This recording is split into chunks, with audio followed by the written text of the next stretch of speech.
நிறைய பேருக்கு வந்து ஸ்குவாஷ் வந்து இப்பவும் தெரியாது. எங்கள் அகாடமியில் ஃபஸ்ட்டு ஸ்குவாஷ் கோர்ட் தான் இருக்குது. அதை பார்க்குறவங்களே இப்போ வந்து கேட்பாங்க, இந்த ஸ்குவாஷ்னா என்னது, எப்படி இருக்குன்னு. பட் 20 இயர்ஸாக ஜோஷ்னா சின்னப்பா பத்மஸ்ரீ அவார்டி.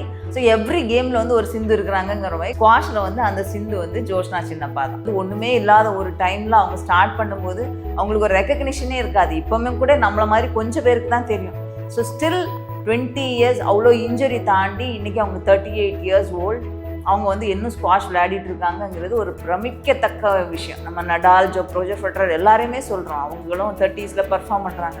பட் இன்னும் 38ல் இன்னும் ஸ்குவாஷ் விளையாடிட்டு இருக்காங்க, இன்னும் வின் பண்ணிக்கிட்டே இருக்கிறாங்க. இப்போ 18 நேஷ்னல் மெடல்ஸ் வச்சுருக்காங்க, வின் பண்ணிக்கிட்டே ட்ராவல் பண்ணிக்கிட்டே இருக்கிறாங்கங்கிறது அந்த ஸ்போர்ட் மேலே அவங்களுக்கு இருக்க பேஷன் ப்ளஸ் அவங்களோட ரெசிலியன்ஸ் இன்னும் எல்லாருக்கும் வந்து போய் சேரணும் அப்படிங்கிறதுக்காக கண்டினியூஸாக செய்கிறது வந்து அந்த கண்டினியூஸ் பர்ஃபார்மன்ஸ் வந்து ஒரு ஸ்போர்ட்டை தவிர மற்ற எந்த இடத்துலையுமே நம்ம பார்க்க முடியாது.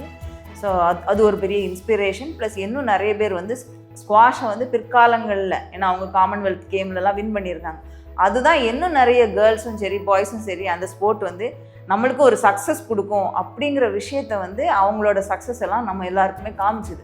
அதனால தான் இன்னும் நிறைய பேர் அதை ஃபாலோ பண்ணி ஸ்டில் வந்து இந்தியா ஸ்குவாஷை அடுத்த லெவலுக்கு அவங்க கொண்டு போகிறதுக்கு நிறைய ஹெல்ப் பண்ணிக்கிட்டே இருக்கிறாங்க.